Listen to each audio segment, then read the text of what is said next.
Greetings, witches. Welcome to Wednesday and the Witches Movie Coven. Grab your goat, grab a drink. Let's talk movies, shall we? Yes, every Wednesday at this exact time, we talk about witches and witches in movies. I am one of your hosts. Let me introduce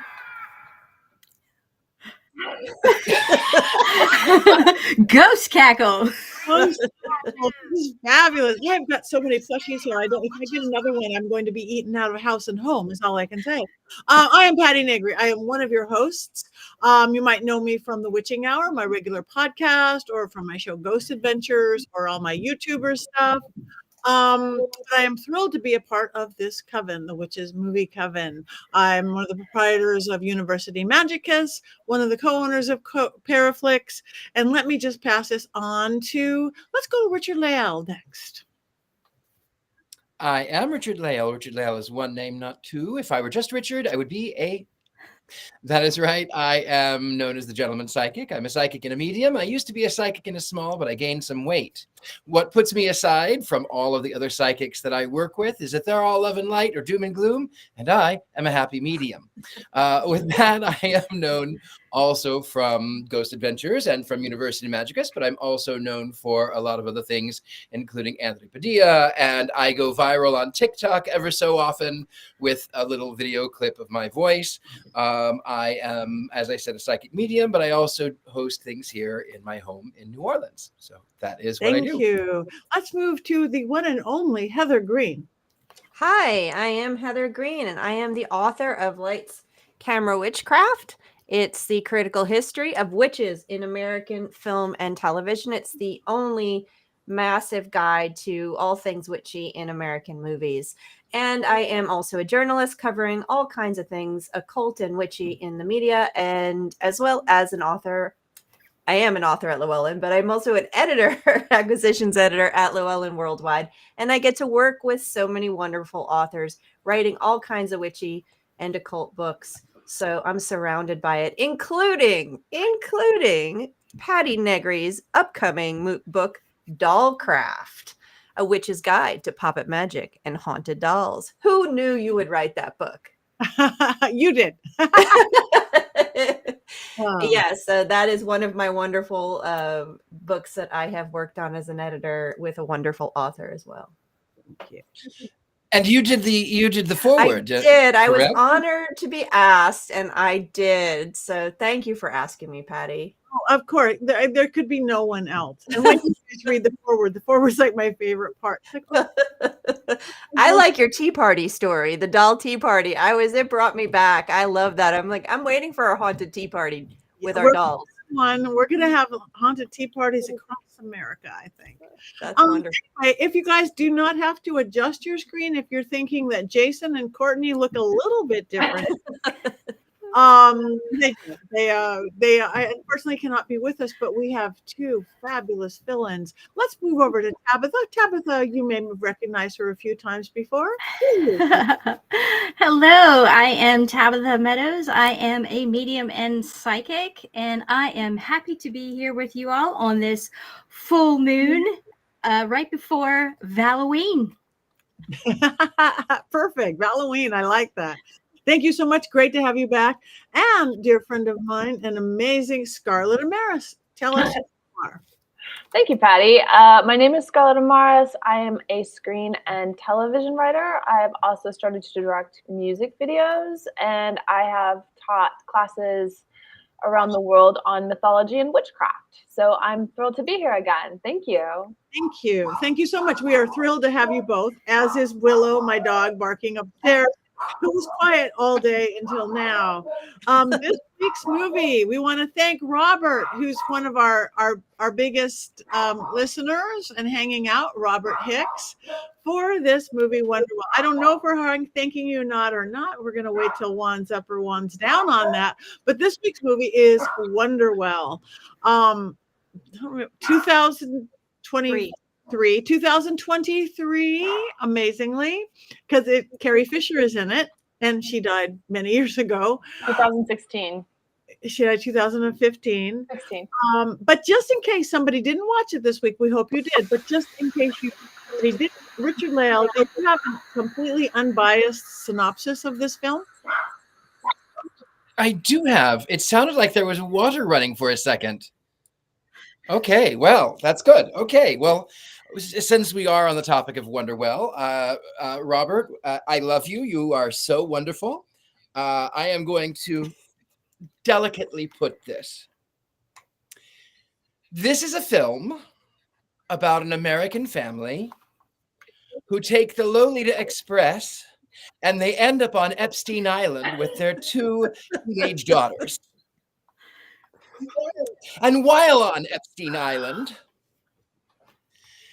the 15-year-old girl is put in rather compromising positions. To quote the dumpster Führer himself, he likes them kind of on the young side. So this 15-year-old girl is put in compromising positions. And she has a sister who's between the age of 12 and 13. I don't know. I didn't Google it. But she's about that age. She's just at the turning when she's going from prepubescence into puberty. And she wanders off. She doesn't understand really what's happening around her. She's young and she's innocent. And while they're on the shoot, she meets this little Italian boy who is somehow younger than the older and somehow older than the younger, and somehow they're both fighting over this same kid. Weird. I don't know. Anyway, she wanders off and she's warned by, I don't know, what was his name? Pepperoni, I think. Daniele. Daniele. She's warned by Daniele not to go into the woods, because if she goes into the woods, there is not a big bad wolf who will huff and puff, but instead there is a witch. And she decides that she will not heed the warning, and she goes into the wood, where she does encounter a witch. And then she somehow finds a drain, and that is the rest of the movie. Because she goes down that drain. And on the other side, she finds out that everyone is exactly who they are. Her parents hate each other, and her father is interested in, you find out, the sister to the other witch, who is the bad witch, the Wicked Witch of Italy or something. The Wicked Witch of Mar-a-Lago. Anyway, that's the other sister. And they have this sort of fight. The dad is in love with that witch. The mother is in love with the photographer. The sister is sneaking out and going to parties, even though she's been put in timeout, not because she did anything wrong, but because people were looking at her. Weird. Anyway, in this one, she burns a flower to signify that she has passed the other side of the coin. She is no longer innocent. The other girl comes through the other side of the world, and she realizes, okay, well, you know, she's given this red dress. And then there are, for the rest of the film, awful jokes about, I mean, I felt dirty in watching it. There are bad jokes about this 13-year-old girl developing as a woman, even from grown men.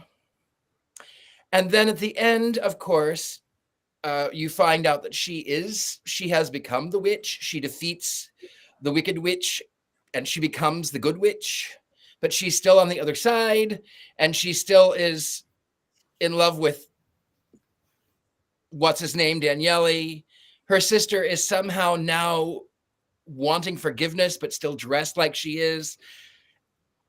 The end, I think. Thank you very much. And it should be clear to everyone now the entire plot line of this fantasy film. But maybe, just maybe, we can get a little more information from Heather. Do we have 5 things that we actually do need to know about this movie beyond the synopsis? Sure, I have to dig them out here. There's so many. Yes, I do. I have 5 things that we need to know. I'm going to give you some of the basics first, and then I'm going to put the goats over here because they're trying to chew on the paper. Hold on a second. They're wily tonight. Maybe it's the full moon. It is. We'll talk about the cast. Then we'll talk about one particular cast member. Then I will give you some notes about witchcraft in the movie and some other themes. So just to bring up for our conversation. So first, let's talk about the basics. This was directed by Vlad Marsavin. I'm not sure if I'm pronouncing that properly.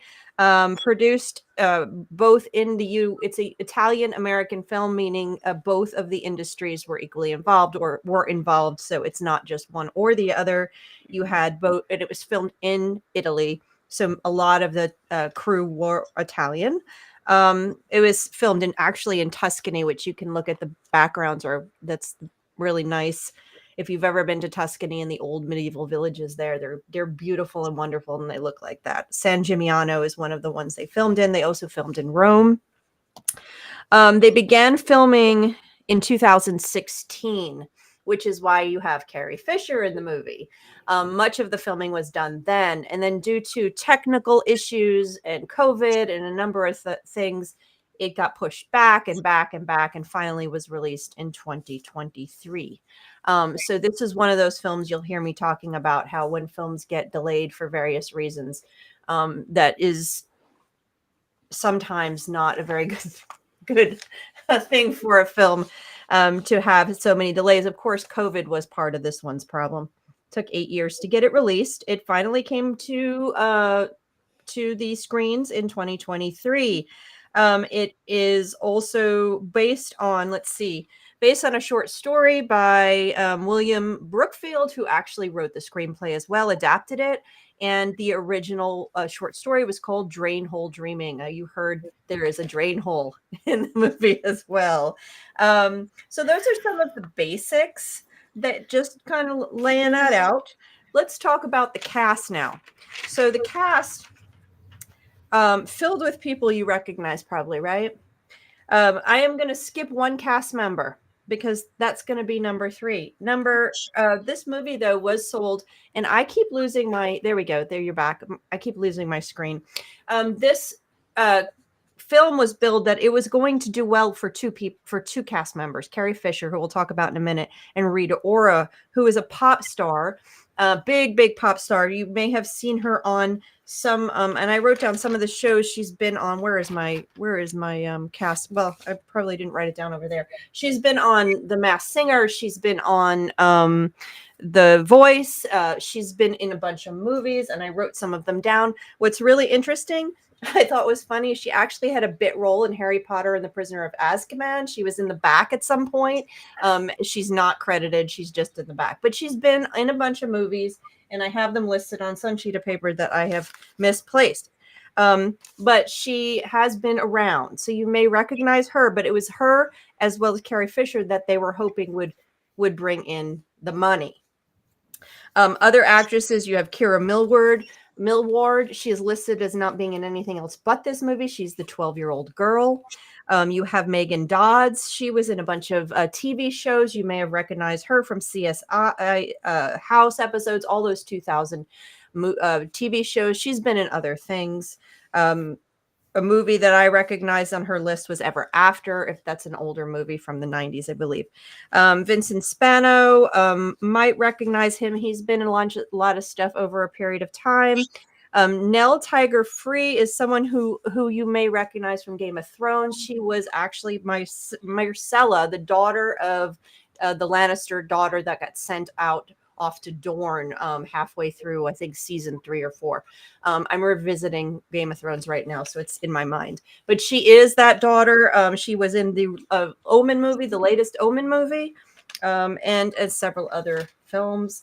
You also have Lloyd Owen, who is the father, who is starring in Lord of the Rings, Ring of Power. He's in that one. If you're watching that, he's also was in Apollo movie and the Young Indiana Jones stuff. So he's been in some things. You might recognize his face. But number 3, getting to the most recognizable face in this movie for us, is Carrie Fisher. And the most interesting thing about Carrie Fisher, in this movie is this was her last movie.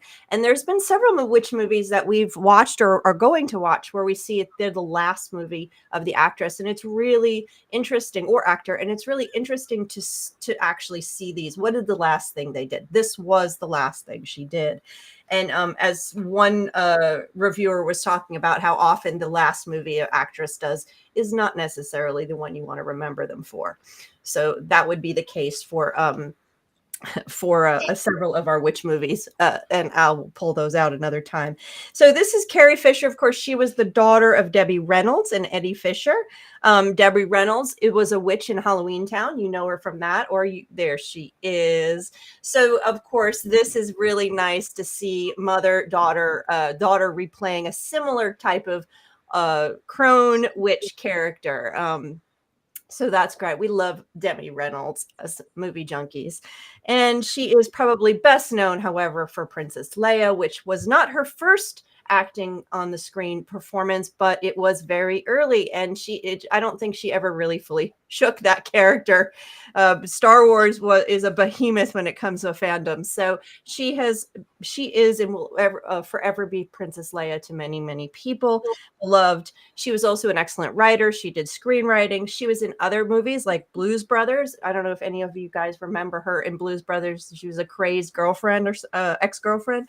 Soap Dish, The Burbs, which we're talking about reviewing here, Hannah and Her Sisters. She was also in a movie where our producer was talking about earlier called Under the Rainbow, which was by Chevy Chase. It's a movie about auditioning the people to play the Munchkins in the Wizard of Oz, the original Wizard of Oz. It's not a documentary. It's a ludicrous movie, actually, but that's for another time. It's called Under the Rainbow from the 80s.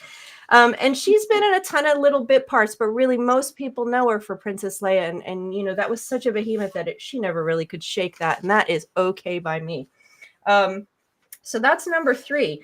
And number 4, I want to talk about just some notes about witch notes. This is a witch movie. There are witch things in it. You saw a tarot deck. That tarot deck was created for the film, although it was fascinating and I'm very interested in it. Apparently, people asked the creators, the production designer, if they would create that deck as an actual deck and sell it, and they said maybe. So look, keep your eye out. Maybe it'll show up at some point. But it is an interesting deck. It was created specifically for this movie. You saw the Earth symbol at one point. It was written on the stone. If you noticed it, the triangle. You have a bull, nature, various things like that. And of course, you have Hazel. Carrie's actual character is called Hazel, a very common name for witches in movies. This is like, think Witch Hazel. Okay. But you have the name Hazel throughout. There's another movie called, escapes my head right now, but the character is called Hazel. And she's an older crone like this. It may be Troll, actually, where you have the Hazel character, but it appears especially for crone witches throughout Hollywood's history. And you have here, she's called Hazel. She also looks like what I call a clown witch in my book. She has the classic curly red hair and the crazy colorful outfit. Those are also a canned type of character that you have. Think of Endora.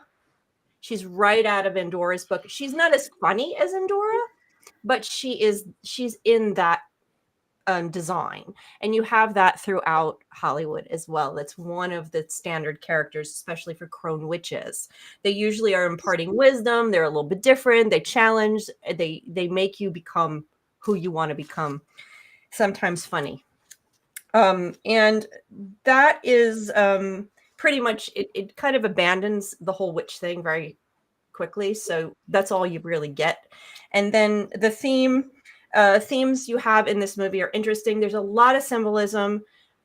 We can talk about whether we liked it or not, whether it was effective. We can talk about, Scarlett was going to mention mythology stuff, so we'll talk about that. But there's a lot of symbolism and a lot of stuff going on where they drop various pieces. And one of the things also interesting in terms of occult and that I can bring up, the occult idea, is they have the Paradiso and the Inferno, and the two witches, one is of Paradiso, one's Inferno. One is I didn't read it as good and bad. It was life and death. And they were both children of Mother Earth.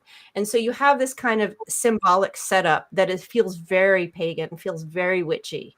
Whether it worked or not is another story. We can talk about that.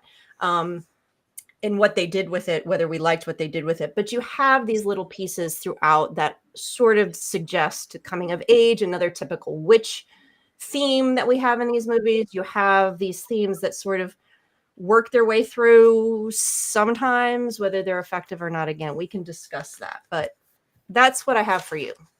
Perfect. Thank you very much. Speaking of Scarlett, do we want to go over to you and talk about, before we get into each of our opinions about the movie, Sure. thing? I mean, it was interesting because I like, I know the mask that you have talking in the woods is based off of, I've seen that before. It's one of the Etruscan goddesses, and it starts with an E, and the name is on the tip of my tongue, but I like that they were pulling from that. I also kept wondering if Yana was like a Ereshkigal, if she was the queen of the dead, and that this was like a Persephone story, and so I kept trying to figure out where, or was, with the giving her the red, which I know kind of symbolizes like menstruation and coming of age and all of this, but also it's the color of the Magdalene, and it's the color of very certain tranches of witches, and in witchcraft it signifies the earth, and so I guess that's her role as like taking over as the nature witch, or the taking the nature witch magic. But it never quite, it pulled a lot of different threads, but it just never quite settled into where it was going with them, and so I could see the parts of mythology that it was pulling from. I could see where it's pulling from, and I have to say, I mean, I'm all for magical realism. And I like stuff that's like Euro bonkers, off the beaten path. But I did find myself kind of going, I don't know if this is an Ereshkigal story. This is obviously like, it's scary to like come of age, and like bad things happen when, and you learn, as your hormones kick in, you learn terrible things about the world. But that was kind of as much as I had from it.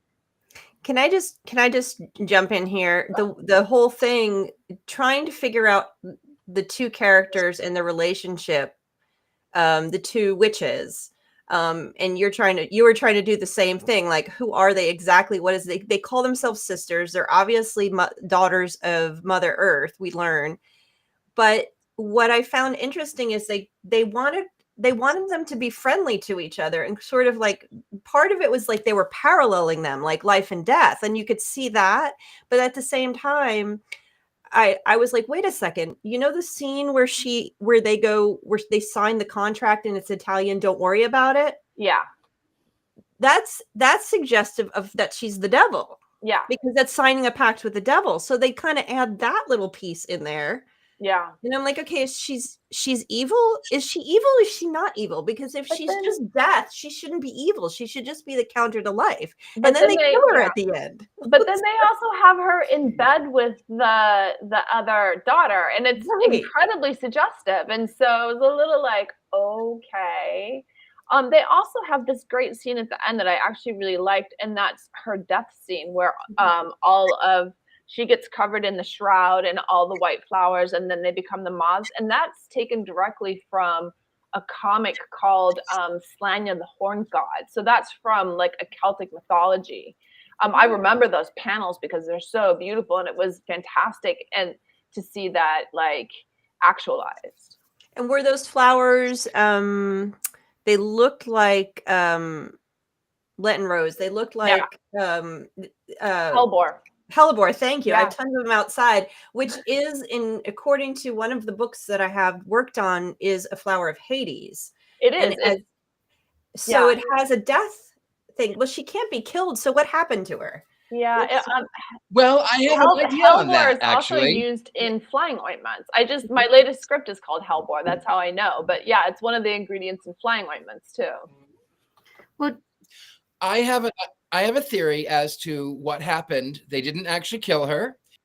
I'm a big fan of Tim, and as a big fan of Tim Curry played the devil character in Legend, and he also played the most sensual, seductive villain in any children's film ever, Fern Gully.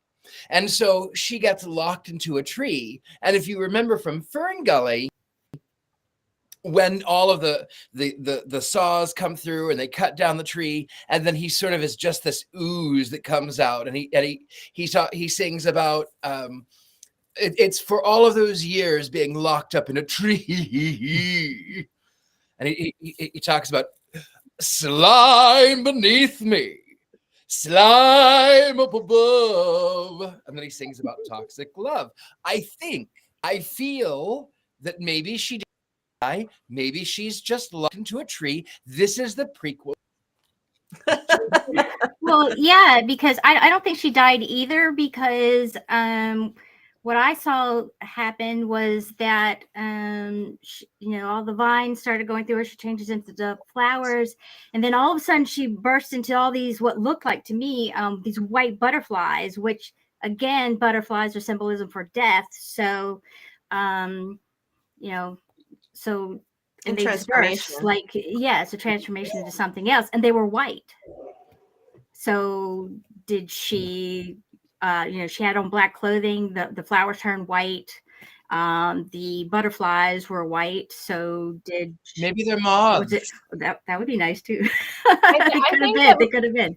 I think Mother Earth just put her in a timeout. She can't die.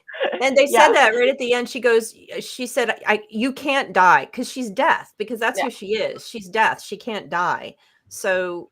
But does that mean that the other sister, the 15-year-old girl, does that mean that she takes on the role of death later on? Does it like morph into her body, and that's it can only be passed down from sister to sister, like sets of sisters?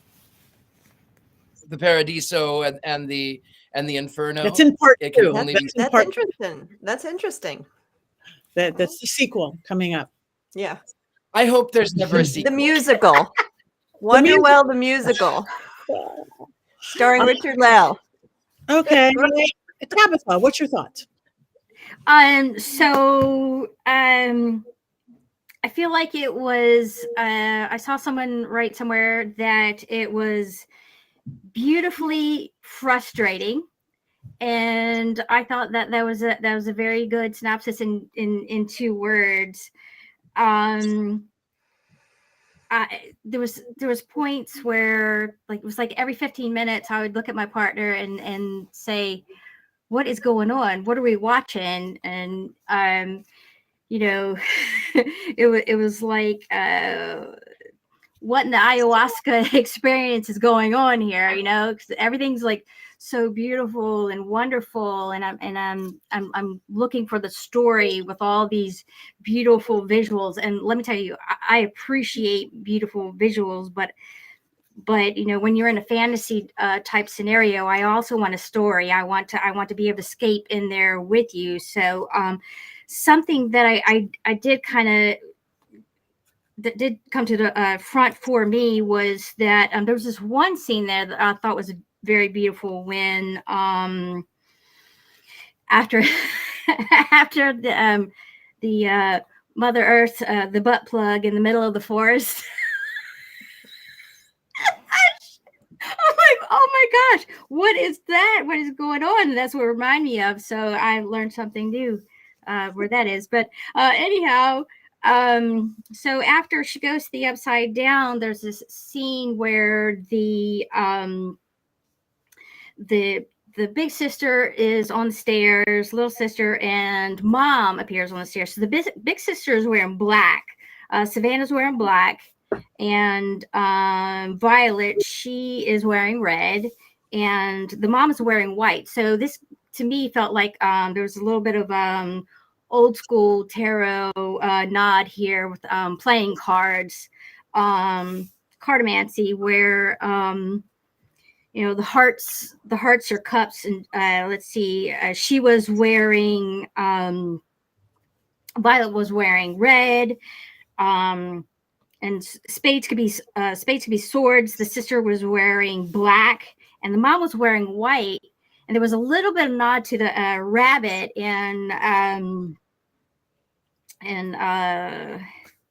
oh shoot, okay, I can't think of the movie. Help me out, y'all. Alice in Wonderland. Thank you. Yeah, Alice in Wonderland. Because Mama looks at the daughters and says, talks about dinner, and she's like, "We shouldn't be late." And she's wearing the white. So I thought that was really cool. You're talking about flowers as well in here. There was a couple nods to, there's Nightshade. There's the Angel's Trumpet that was brought up, and the Naked Ladies, or the Belladonna. Thought that was pretty cool.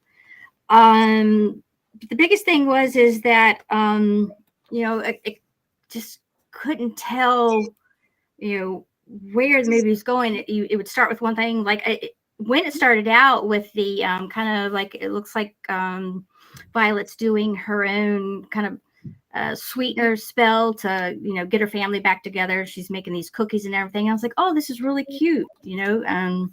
She's doing this thing. She's baking. She's trying to get her family back together. And then it just, it keeps going, and we kind of lose that story. And so I just had a hard time with that. But, overall, like just visually, it was just exquisite. Really nice to look at. I do have some sound advice. There was one particular point in the movie where I got kind of a little bit miffed because the mother and father were having a heated conversation, and Violet was in the hallway listening. And sound advice is to never tell a woman that you need to sleep it off when you're in an argument with her, especially not a witch. So, yeah, that's my take. I just I wish there was more of a storyline. The continuity just wasn't there for me, but visually it was just exquisite. So yeah. You know what's interesting? You brought up the white, the black, and the red, and like in traditional witchcraft, the white is the heavens, the red is the earth, and black is the underworld. So that would make sense that that's who they would be representing. Yeah. Oh yeah. And the at the end with the boss fight, and I forgot her name too. With Carrie Fisher's character as it looked like to me that it was Hazel. That big thing was the son. Yeah. Hazel was in that fight. She actually has that big sword too. So kind of that, she's wearing black. It could be that spades nod with the sword and tarot. So yeah, I thought that was interesting too. Thank you. I will go. Wait, things are falling. I just felt dirty. Dirty.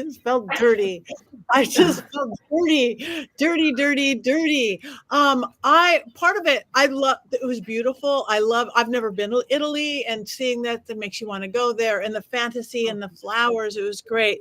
The witchy, I appreciated it and pointed out the witchy stuff, but I think I took it to a personal level because weirdly enough, I was that 15-year-old model. I was that girl thrown into a very adult world in weird bikinis with ogling old men looking at you. I was this 15-year-old virgin going, where, I don't know. I hurt so badly through this thing. I think I just took it all back to my story. So, but it could have been so much more. It could have been even that part of it. I guess just no storyline went through, but I just kept going perv, pervy. And I've been there. I've done that. And I've been in this situation where you don't know what you're supposed to do and not do. And you do a thing or you don't do a thing and you never know what. And and then having the parents right there, because I had the parents right there. It was just, this was way too personal for me, way too personal to even go. Storyline? What storyline? Right? If there was one, I wouldn't have got it anyway. So, this was like a cathartic, weird, Also, weird, all the movies we've ever seen. I think if you're trying to say fashion is bad, you know, and that's what they're trying to say, then don't make it look like, you know, like a really kick-ass Jean-Paul Gaultier show. Right? that you would want to be like, I would want to be the queen of hell because she's got some great clothes. Yeah, Right? I love the clothes, and I was this love-hate because I hated being a 15-year-old model for Kodak. Oh yeah. But the judgment, the this, the that, the insecurity, all of it. But yes, the clothes, the girl, they were so gorgeous, all of it. That's why I think they missed the mark on what they were trying to say. I don't think they really. Yes, I completely agree with all of you guys, and I think that the discomfort and the difficulty of being a young girl becoming a woman is part of what they were trying to do, but they never really fully got there. And that might be partly to do with the fact that you had a man writing this and a man directing this, and that really makes a difference. And that's part of the studies I've done with Disney films, with various films. There's a huge difference when you have a woman tweaking a story like this. But with that said, I think that was one of the points, but they never really hit it. I think Scarlett said that, you guys said they never really embraced that. They had that going. Then they had all of the symbolism from, you know, pulling in the head like the Wizard of Oz head, pulling in the jumping down the hole like Alice in Wonder. You have all of these things going on, and then the random kiss. I'm like, okay, that just happened. That was weird. You have all these like random little things, and then the earth and the witch, and it never, nothing congealed. They never really owned any of them. And it was like they could have cut some of these themes out or degraded them to just notes and owned one of these themes, and they never did. And that was unfortunate. My favorite parts of the movie were with Carrie Fisher's moments, because she was in the garden, because that was just pretty. And Carrie Fisher is lovely, and with her curly hair, and I adore that. Her little acting role and some of the stuff she does is very nice. I can't say that same for the other acting. Was a little bit on the, hard side to take. The whole parents arguing, it was unnecessary. It was like that was supposed to be a big part of it. And I was like, yeah, I could have done without that. It wouldn't have had any other influence on the movie if they hadn't had an argument. Who cares about that? It's just, it really never owned itself. It really never owned what it was trying to say. And that was unfortunate. Also, why give her boobs all of a sudden? Yeah. Like, that was so weird. It was unnecessary. I mean, is it different over in Italy? Because I mean, she's 12 years old, and I think, to me here in the U.S., I don't see a girl who's 12 years old all of a sudden being labeled as a woman.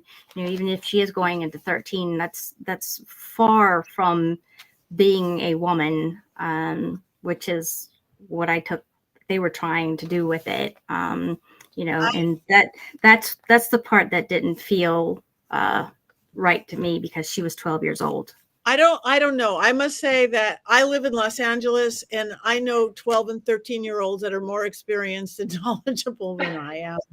Oh gosh. That's true. Today, yeah. Yeah. But I think it was more, I didn't feel like they were saying she was a woman. I feel like they were saying she was on the precipice of getting her period, and that was all the red, and that she was in the precipice of entering into the teenage time frame. She was in that like the dad was talking about not being able to put the plug back in or something like that. I don't even know. I don't know what that was about. No. I got lost on that. But I think that it was like she was about to enter into that. And the sister was already over there and already being exploited. And she was looking at what in her sister, this is what happens. This could happen when you're a teenager. it seemed like maybe that was sort of what was going on with the sister thing a little bit. I'm kind of, like It I seems said, like we're speculating because they didn't Yeah. really own any of it. So. Yeah, there did seem to be some sibling rivalry too at first. It was like young sister wants to be like older sister a bit, but then that changed. They kind of like butt heads, and she wanted to be the older sister. Savannah wanted to be beautiful and go to her modeling thing, and she, just it was like she was trying to grow apart from her, but what happens is Violet actually ends up coming in and saving her, and instead of the prince kissing the princess, the sister tells the other sister, "I love you," and it snaps her out of that hold that they had on her when she was about to have some very interesting things happen to her. So she saved her life. is an understatement. Yeah. Mhm. Horrifying.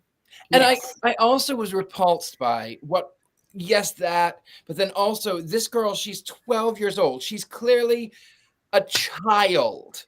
And then as she's walking along in the red dress, all of these men on the street are referring to a child in those terms. I am not a violent person. This made me so furious. If I had the ability to jump through that screen, I would have pummeled all of those perverts. I could not stomach it. It made me absolutely nauseous. And I don't care, even for number one, you don't do that to any child, number one. Number two, even if she is an adult, you don't do that to a woman either. Like, what is this? Yeah. No, I am as gay as the day is long, and I don't want. I mean, not that it happens anyway. It doesn't happen. It doesn't happen.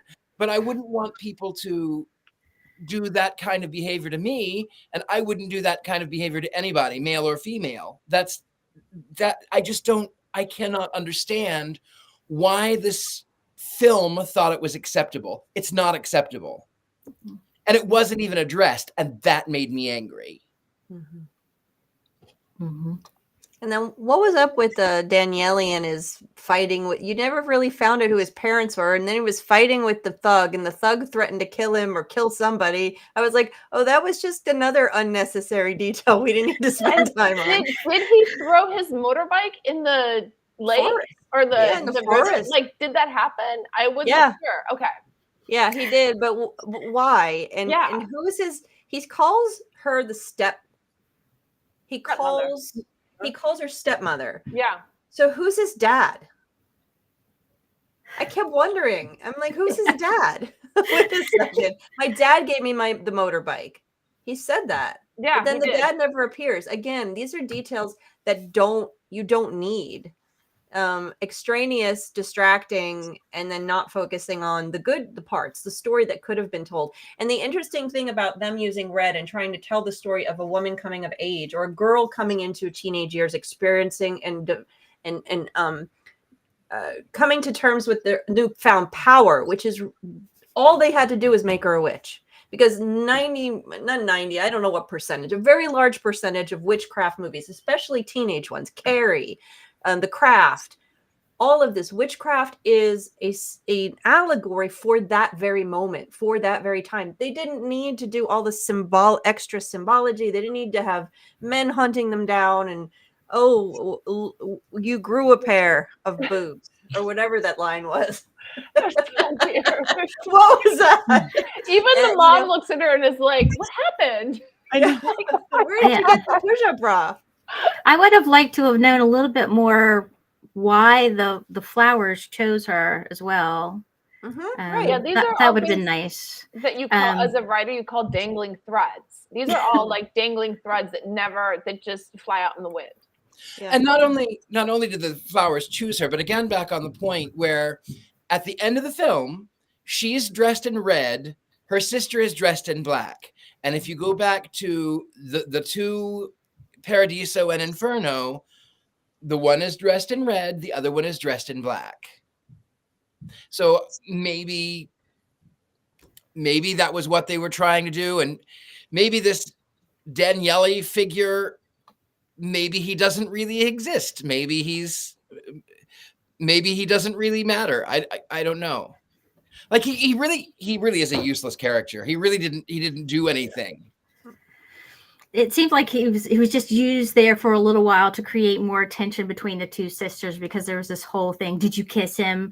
Do you want to kiss him? Violet was worried if that Savannah about kissing, but she's the one that got the kiss. So I think it's also interesting just to point out with her name. Violets represent modesty and faithful and spiritual wisdom too. So that was kind of cool that they named her that. And they left everything so unfinished. What happened to the parents? I mean, if you're going to show us they're fighting and you're going to show us they're all having affairs and you show them at the end, are they coming together? We don't know what happened there. I'd be curious to read the original story and see if that one has all the threads in it, if they're all tied up and there aren't any loose things and all of this is explained, and that maybe it was in the screenwriting and the editing where it got confused and weakened. I'd be really curious. I did not have the time to find it and read it. I think you're being generous. I haven't read it either, but I think you're being generous. I don't know. I would be curious because someone said, let's do this story. Someone picked it up as a property and saw something, unless it was just like a vehicle for Carrie Fisher and the pop star, and that was it. And it really, I'd be curious. But it's interesting that it was adapted by the writer who hasn't written any other screenplays. Like unless he's a friend. And also Carrie Fisher was one of the best script doctors in Hollywood. Right. So I would be shocked that she would look at the script and not be like, this is problematic. And she was in this right before she died. This was filmed right before she died. So she was, and she died suddenly. So it wasn't like she was ailing for a long time, but she probably didn't see it, is my assumption. I mean, I have an idea. Like, it's interesting, all of the different psychotropic flowers, the baneful flowers that are mentioned in this. Like, it just sounds to me like one big psychedelic trip for some girl coming into like she's taken the salve, she's been anointed with the ointment, and is on her way, going through her first flight to the Sabbath and back again. And then there's the apple, the symbolism of the apple. She actually found the apple. She said at the end, she goes, "You actually got the apple." Yeah. So you have a little bit of garden, and there they put the apple so prominent, but yet you don't really. Very. It's not really exactly, but. Yeah, maybe it is. It's like Alice in Wonderland. She falls asleep down the well, and that's just a big psychedelic trip in the end anyway. Yeah. Or I was thinking I should have been high for this one. I haven't said that in a while. I have not said that in a while. You haven't. Unfortunately, we don't have Courtney's quotes, and unfortunately, we don't have Jason's Mankey movie minute at the moment. So I guess unless there's any more discussion, we're going to go right on to voting on this lovely fine film. Richard-Lael had a second theory. I was going to say, Richard-Lael, please. I was going to say maybe, just possibly, maybe in her mind, this is what's happened.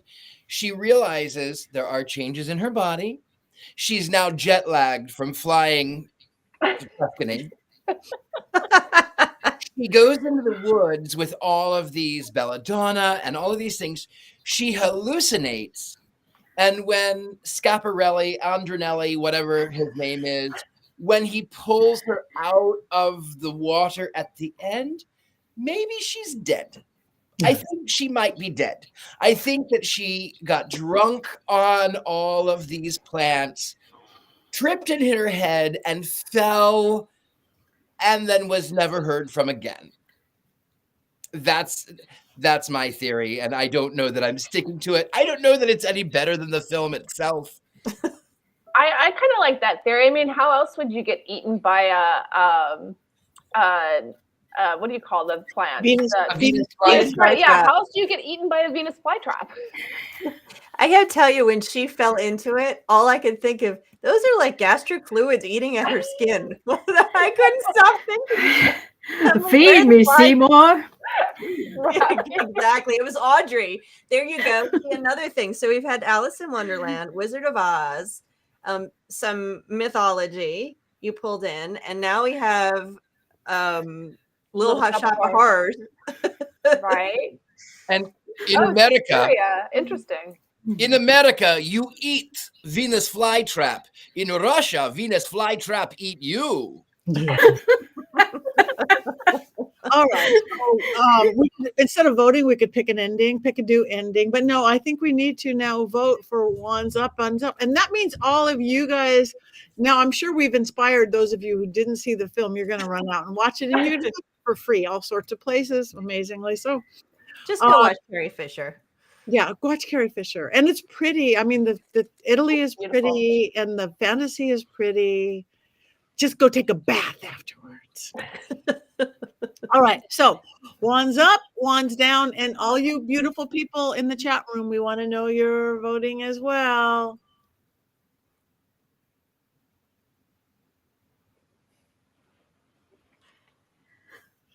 Down, down, down, down. Neutral.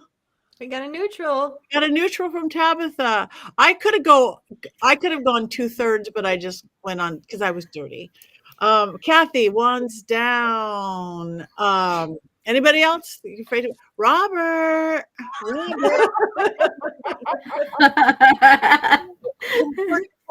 Isn't here, so we won't hex you. This was a good one. These are the kinds we like. These are the kinds we like. The weirds one. Wands down from Mary Jane. There's an up. Ryan. Wands up. Ryan, wands up. We got another neutral from Robert. Thank you. So haven't watched it yet. Well, go watch it, Ryan, and you let us know next week. Oh, you gave it the wands up because you haven't watched it yet. Okay, that counts. It counts anyway. Thomas wands down. So all right, well, there we go.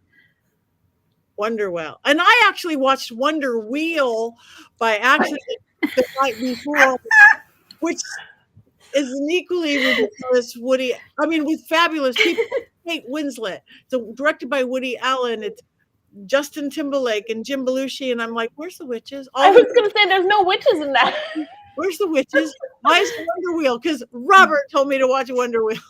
All right, what are we watching next week? Anybody know? Have we decided upon that?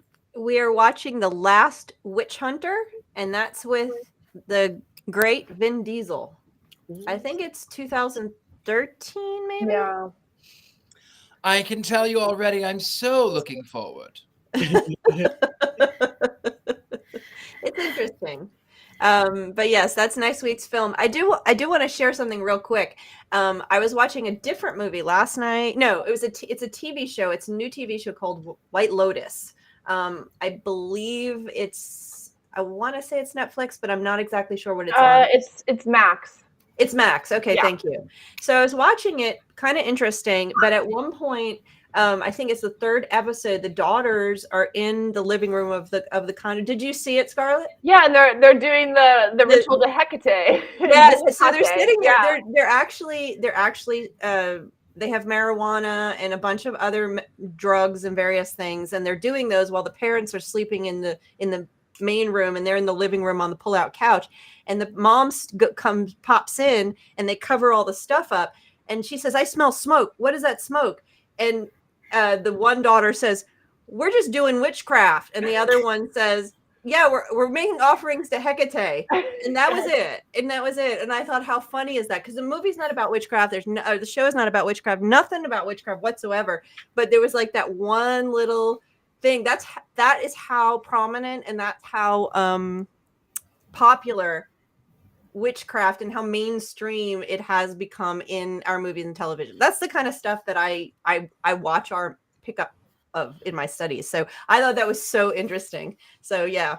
So they were, what did they say? We're doing witchcraft. No, is that how they phrased it? It was weird, but it was. I just remember that because they didn't say Hecate, they said Hecate. They're like, oh, we're doing spells to Hecate. She was like, oh, okay, sure. Well, she's very popular right now. She's very indie. She's very. Yeah, she is, and they were doing that. They weren't quite doing that, but that's how. And the mom was like, oh, okay, and left. Yeah, that's hysterical. I think we should address Robert Hicks. So am I still a member of the coven? Yes, you are. Of course. We love movies like this. Awful film. We still love you in spite of an awful film choice. I mean, I chose The Muppets Wizard of Oz. Okay? Right. And didn't I choose Bewitched? No, I assigned you Bewitched because you didn't choose. Okay.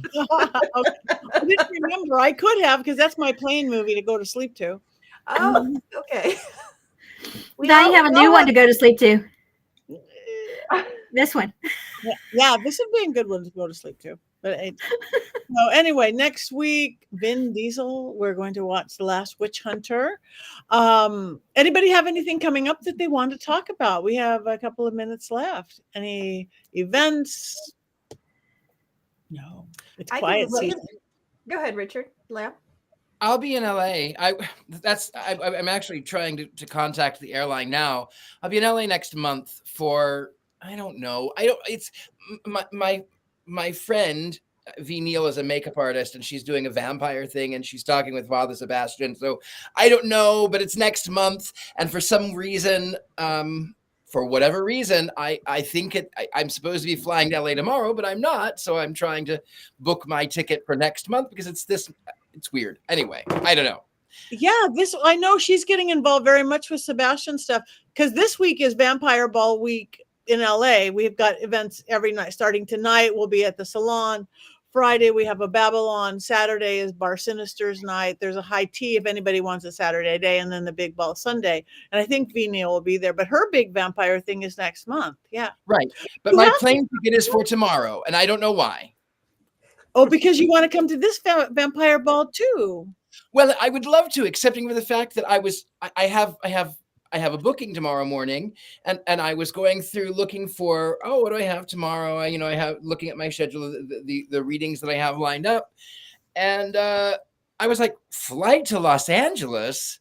I'm not going to LA, not until next month. Really? Is it Southwest or something that's easy to change? Oh no, it's Spirit. Woo! I know, and I didn't even. The funny thing was, V sent me. She was like, "Oh, don't worry, I'll send you the link." And for some reason, we got it mixed up, and I went ahead and bought the ticket. And now I have to try. As soon as I'm off here, I have to try to call the agents and see if they can at least postpone it. I don't normally fly Spirit, but it was like, well, it's right here. Why not? Good luck. Good luck to you. Good luck. You could otherwise fly on in and we'll just hang out. Yeah. All right. So yes, this is Vampire Ball week for anybody in LA or who wants to come to LA. Lots of fun things to do. It's all online. Check us out. Anybody else have anything that you have coming up? We have Paganacon, a big pagan conference, is coming up at the end of March. There's a couple before that, but I will be at Paganacon. And I will be doing the Haunted Doll class as well as the Puppet class. And so I'll probably have some promotional stuff for Patty's book because it won't be out yet by then, but I will definitely do some selling of it and showing it off. And I will be there also helping Llewellyn out with the work that we do there, meeting with my authors that I can. So that's at the end of March. I'll have the dates closer in, but that's going to be really fun around the equinox. Beautiful. Thank you. All right. Well, I guess we are up to anybody else? Speak now or forever heckle and cackle. So next week, Vin Diesel, check it out. Grab your goat. And if anybody wants their own beautiful black Phillip with or without the bling, and we've got some bigger bling, because this was a little too subtle for some of us. Too subtle for some of us. So now there is bigger bling coming out. Go to mysterycontrol.com. You can get all things Witches Movie Coven. You can get a Richard-Lael little devil pillow. You can get Courtney quotes across the entire country. You can get my magical power panties and my spellcaster line. And of course, all the goats you can feed. So check it out, mysterycontrol.com. And on that note, it is 7 o'clock, which is 1, 2, 3.